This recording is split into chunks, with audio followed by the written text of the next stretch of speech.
जी दोस्तों, ये हमारी जेक्यूरी की दूसरी वीडियो है और इस वीडियो में कुछ ख़ास बातें जो ज़रूरी हैं वो मैं आपको बताता हूँ कि जेक्यूरी में एक अच्छी प्रैक्टिस ये है कि हम HTML के जो डॉक्यूमेंट हैं उसको फुल लोड होने या रेडी होने के लिए पहले इंतज़ार करें थोड़ा, ताकि जेक्यूरी जो है वो लोड ना हो।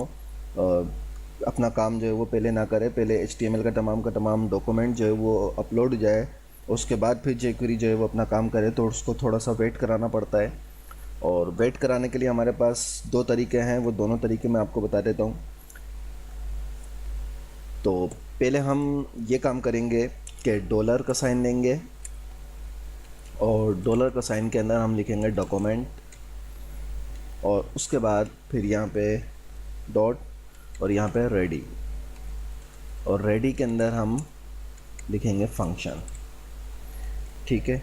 और फंक्शन के बाद, फंक्शन के आगे जैसे आपको पता है कि ये ब्रैकेट लगते हैं, और उसके बाद फिर यहाँ पे हमें कर्ली ब्रैकेट जो है वो ओपन क्लोज करने हैं और यहाँ पे सेमीकोलन लगाना है। ठीक है। अब ये जो हमारा एरिया होगा, यहाँ पे हम जेक्यूरी का कोड यूज़ करेंगे। जेक्यूरी कोड हमारा तमाम का तमाम यहाँ आएगा। यहाँ पे जो डॉलर साइन है, तो ये डॉलर का जो साइन है ये जेक्यूरी के एक्सेस के लिए इस्तेमाल होता है। यानी हमें जब जेक्यूरी इस्तेमाल करनी हो तो हम डॉलर का साइन लगाएंगे, उसके बाद फिर हम जेक्यूरी इस्तेमाल कर सकते हैं। और इसके बाद कोड जो है वो डॉक्यूमेंट ऑब्जेक्ट पर एक्सेस कर सकता है और फंक्शन को वाज़े करता है। यानी डॉलर डॉक्यूमेंट हम कर रहे हैं, यानी जेक्यूरी हमने स्टार्ट करी और डॉक्यूमेंट जो है वो हमने ऑब्जेक्ट के तौर पे ले लिया है, और उसके बाद हम उस पर फंक्शन दे रहे हैं रेडी का, और उसके ऊपर रेडी का इवेंट हम उसको दे रहे हैं, और एक फंक्शन उसके ज़रिए जो है वो कॉल करा रहे हैं रेडी के इवेंट पे। कि यानी हम इसको ये कह रहे हैं कि जब डॉक्यूमेंट रेडी हो जाए तो फंक्शन काम करे। कौन सा फंक्शन? जो भी हम कोड यहाँ पे इसके दरमियान में देंगे, यहाँ इधर वो तमाम फंक्शन इस पर काम करे। ठीक है।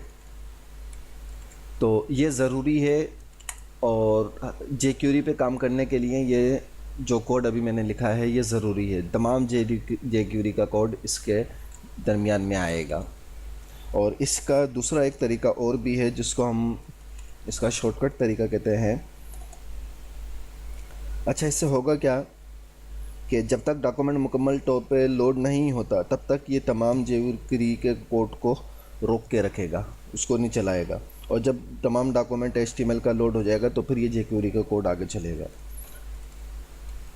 और इसका जो शॉर्टकट तरीका है वो ये है कि हम डॉलर का साइन लें और ब्रैकेट के अंदर हम डायरेक्ट डॉक्यूमेंट डॉट रेडी के बजाय फंक्शन लिखें, और फंक्शन लिखने के बाद ब्रैकेट दें, और यहाँ पे जो ये हमारा जेक्यूरी का कोड है वो हम यहाँ पे लिख देंगे।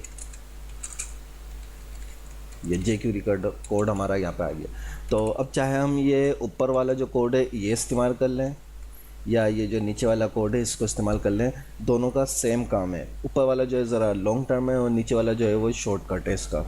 ठीक है। तो हम नीचे वाला कोड जो है इसको इस्तेमाल करेंगे क्योंकि ये शॉर्टकट है, और अब हम जो भी जेक्यूरी का कोड लिखेंगे वो इसके दरमियान लिखेंगे।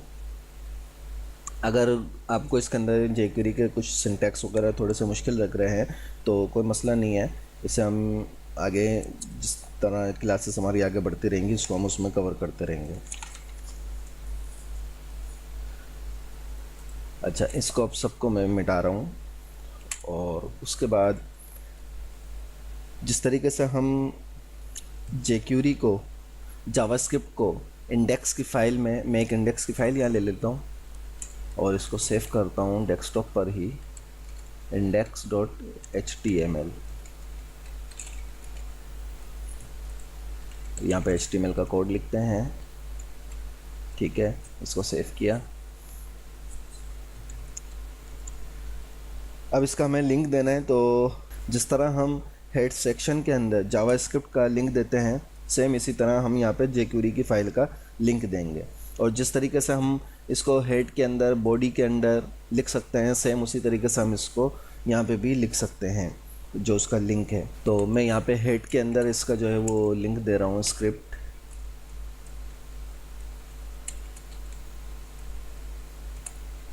और यहाँ पे स्क्रिप्ट का सोर्स मैं दे देता हूँ, नाम इसका मैंने रखा है jQuery.js। इसको कॉपी की, सेव किया। सेव करने के बाद jQuery में यहाँ पे ला रहा हूँ और इसको व्यू जो है मैं, ये 2 कॉलम में हो गई और jQuery को मैंने यहाँ रख दिया ताकि दोनों मेरे सामने रहें। और इसके अंदर हम सबसे पहले डॉलर के अंदर हम फंक्शन लिखते हैं, फंक्शन। अब यहाँ पे हम जो है वो तमाम jQuery का कोड लिखेंगे। इसको मैंने सेव किया और इसको भी मैं सेव करता हूँ, jQuery ट्यूटोरियल। तो अब हम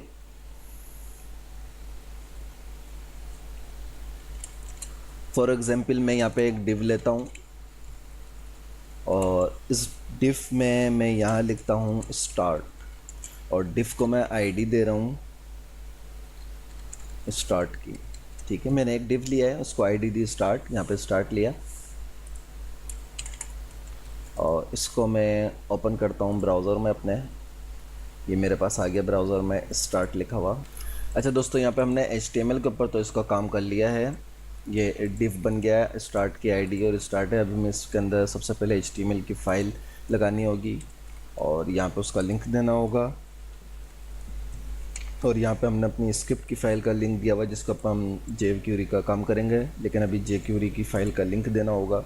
तो उसके भी 2 तरीके हैं। सबसे पहले हम jQuery.com पर आ गए और यहाँ पे आके हम jQuery डाउनलोड कर लें, जो भी इसका वर्जन चल रहा होगा, 3.2.1 इसका वर्जन चल रहा है। तो यहाँ से इसको हम डाउनलोड कर सकते हैं। डाउनलोड के बटन पे क्लिक करें, तो जैसे ही इस पर डाउनलोड के बटन पे क्लिक करेंगे तो एक ये आ रहा है, download the compressed production jQuery 3.21। तो इसको भी हम डाउनलोड कर सकते हैं, अनकम्प्रेस्ड को भी हम डाउनलोड कर सकते हैं। दोनों में कोई फ़र्क नहीं है, सिर्फ इनके साइज़ का फ़र्क है। जो अनकम्प्रेस्ड है ये हम रीडेबल है, पढ़ सकते हैं, जिस तरह हम अपनी कोडिंग लिखते हैं इस तरह होगी। और जो कंप्रेस्ड है इसको हम पढ़ नहीं सकते, ये इसके अंदर कोई स्पेस नहीं होगा, बगैर स्पेस के ये होगी। तो इसका साइज़ छोटा हो जाएगा और इसका साइज़ बड़ा होगा। तो हम अनकम्प्रेस्ड ले सकते हैं, इसको हम ले लें, डाउनलोड कर लें। डाउनलोड करने के बाद उस फाइल का हम लिंक वहाँ पे दे देंगे। और दूसरा इसका एक तरीका होता है CDN का, तो ये रहा अदर CDN, इसका लिंक होगा। वो लिंक हम जो है डाउनलोड करने के बजाय उसका लिंक जो होगा वो हम वहाँ पे दे सकते हैं। तो इसको हम गूगल CDN, माइक्रोसॉफ्ट है तो हम गूगल CDN पे आते हैं। यहाँ पे एजेक्स की फ़ाइल का जो है वो लिंक गूगल का होगा, वो हम यहाँ पे बासानी दे सकते हैं। तो हमें इसकी फ़ाइल को जो है वो डाउनलोड करने की ज़रूरत नहीं होगी, बल्कि हम सिर्फ इस सोर्स कोड को कॉपी करेंगे और कॉपी करके इसको हम वहाँ पे रख देंगे। ठीक है, ये इसके वर्जन्स हैं jQuery 3.2.1, 2.2.4, 1.12.4। तो जो आप चाहते हैं, ये अभी लेटेस्ट जो है वो 3x का ये है। तो इसको हम ले लें, इसको कॉपी करके सिंपल कॉपी करें और यहाँ पे हेड सेक्शन में पेस्ट कर दें। ये भी हम कर सकते हैं, दूसरा अपने पास फ़ाइल में कर सकते हैं। तो मेरे पास चूँकि फ़ाइल है, मैंने डाउनलोड की हुई है, मैं यहाँ पे फ़ाइल का लिंक दूंगा। जी दोस्तों, मेरे पास ये फ़ाइल है jQuery.min, यानी मिनिमाइज़। तो मैं इस फाइल को जो है वो इसी को टैग को कॉपी कर रहा हूँ इसी, और यहाँ पे jQuery.min। ठीक है, इसका नाम एक दफ़ा और देख लें, jQuery। ये सेव करा। तो अब देखिए कि ये जो एक jQuery की फ़ाइल है, ये एक्चुअली ओरिजिनल jQuery की फ़ाइल है, जिसके अंदर तमाम जावास्क्रिप्ट के कोड को जो है वो मिनिमाइज़ करके jQuery की लाइब्रेरी बना दिया गया है। और ये जो jQuery.js है, ये मेरी फ़ाइल है जो कि यहाँ पे आपको राइट साइड पे नज़र आ रही है। इसके ऊपर मैं अपना तमाम जावास्क्रिप्ट का कोड यहाँ पे लिखूँगा। तो अब बढ़ते हैं अपने जावास्क्रिप्ट के कोड की तरफ।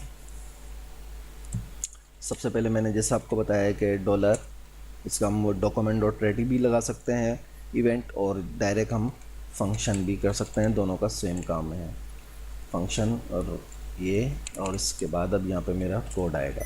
तो यहाँ पे मैं कोड लगाना चाह रहा हूँ डॉलर के बाद ये सब मैं आपको बताता हूँ, आगे बताऊँगा क्या कर रहा हूँ। अभी जस्ट आप लोग सिर्फ देखिए।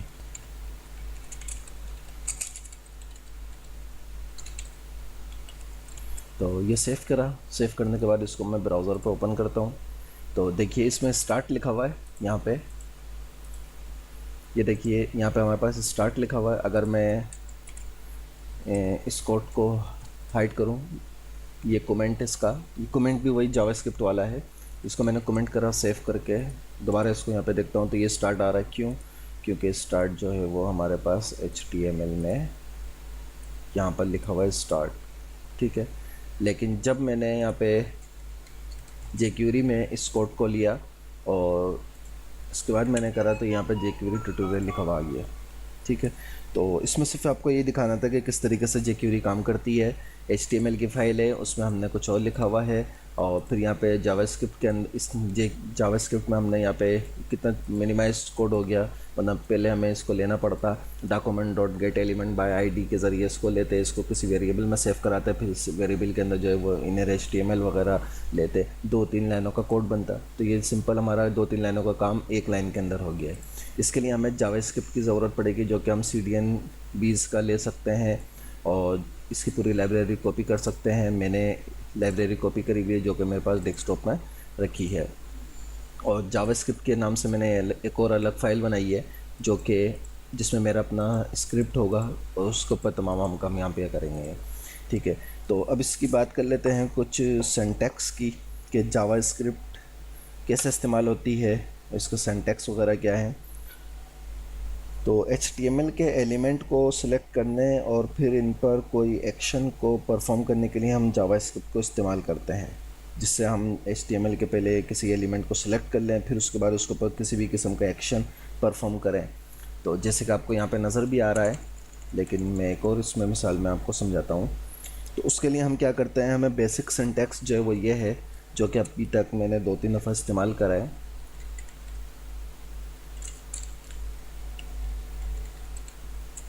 ये देखिए, ये डॉलर, सबसे पहले डॉलर का साइन आएगा, उसके बाद 2 ब्रैकेट, ब्रैकेट के अंदर 2 कॉलम आएंगे, डबल कॉलम, इन्वर्टेड कॉमा, और उसके बाद फिर यहाँ पे सिलेक्टर आएगा। सिलेक्टर से मुराद यहाँ पे हमारी आईडी, क्लास, टैग नेम वगैरह वगैरह हम यहाँ पे ले सकते हैं, ठीक है। उसके बाद यहाँ पे डॉट, और डॉट के बाद एक्शन, यानी जो आगे हमें इसको काम कराना है, जो भी काम हम इससे परफॉर्म करवाना चाहते हैं, एलिमेंट के ऊपर जो चीज़ परफॉर्म करवाना चाहते हैं वो यहाँ पर आएगी, ठीक है। इसकी एक लंबी लिस्ट है। तो सबसे पहले डॉलर का साइन आता है जो कि jQuery के ऊपर एक्सेस करता है। उसके बाद सिलेक्टर, सिलेक्टर के अंदर हम HTML के एलिमेंट को ढूंढते हैं, वो हम आईडी के ज़रिए भी ढूंढ सकते हैं, या आपको पता है क्लास के ज़रिए भी, डायरेक्ट टैग के नेम से भी हम उसको फाइंड कर सकते हैं। उसके बाद फिर एक्शन आता है, तो एक्शन डॉट लगा के एक्शन आएगा, और वो एक्शन कुछ भी हो सकता है जो भी आप उसको परफॉर्म कराना चाहें। ये इसका सिंपल सिंटैक्स है। अब इसकी मिसाल देख लेते हैं, इसको मैं रिमूव कर रहा हूँ। फॉर एग्जांपल अगर हम इसको टैग से लेंगे तो यहाँ पे हमें P लिखना होगा, यानी पैराग्राफ टैग, और हम चाहते हैं वो हाइड हो जाए, छुप जाए, तो हमें यहाँ पे हाइड का एक्शन इस्तेमाल कर लिया हमने, $P हाइड, ठीक है। और अभी ये कुछ वर्किंग नहीं करेगा, सिर्फ ये जस्ट मैं आपको दिखा रहा हूँ। और डेमो लेना होगा हमें, मिसाल के तौर पर क्लास के ऊपर काम करना है, तो हम क्लास में क्लास ले ली डेमो की, डॉट लगा के, और उसको हमने हाइड करा दिया। और सेम इसी तरह हम आईडी के ऊपर काम करना चाहते हैं, तो आईडी आप पहले भी देख चुके हैं कि किस तरीके से आईडी पे काम होता है, हैश लगा के डेमो डॉट हाइड, ठीक है। तो इसमें अब आप देखें कि एलिमेंट को हम स्टार्ट की आईडी से सेलेक्ट कर रहे हैं, और आईडी जिस तरीके से CSS के अंदर हम इस्तेमाल करते हैं, तमाम वही सिंटैक्स जो है वो jQuery लेती है, जो हम CSS के लिए इस्तेमाल करते हैं। जैसे क्लास के लिए डॉट इस्तेमाल होता है, और आईडी के लिए हैश इस्तेमाल करते हैं, और टैग जो है वो डायरेक्टली लिखे जाते हैं। तो सेम इसी तरीके से ये सिंटैक्स यहाँ पे इस्तेमाल होते हैं। आईडी के लिए हम जो है हैश लगाएंगे, क्लास के लिए डॉट लगाएंगे, और टैग के नाम को डायरेक्ट लगा देंगे। तो इस तरीके से हम यहाँ से ये सिलेक्टर हमारे बन जाते हैं। और उसके बाद फिर हम अब ये जो हमारे पास ऊपर वाली जो एक हमने लाइन लिखी थी, इसके अंदर हम क्या कर रहे हैं कि हम एक एलिमेंट को सिलेक्ट कर रहे हैं जिसकी आईडी है स्टार्ट, ठीक है, जो कि ये वाला डिव है। और उसके बाद हम .html का एक्शन उस पर करवा रहे हैं, यानी HTML का मेथड इस्तेमाल कर रहे हैं। तो HTML का मेथड जो है किसी भी एलिमेंट के HTML के कंटेंट को तब्दील करने के लिए इस्तेमाल होता है, ठीक है। जैसे कि जावास्क्रिप्ट में इनर HTML है, तो jQuery के अंदर उसको मुख्तसर करके .html कर दिया है। तो ये वीडियो ज़्यादा ही लंबी हो गई है, अब अगली वीडियो में मिलते हैं। और सिलेक्टर के ऊपर जो ये 3 सिलेक्टर हैं, इसमें तो सिर्फ 3 सिलेक्टर मैंने बताया, अगली वीडियो में मज़ीद सिलेक्टर के ऊपर हम बात करेंगे।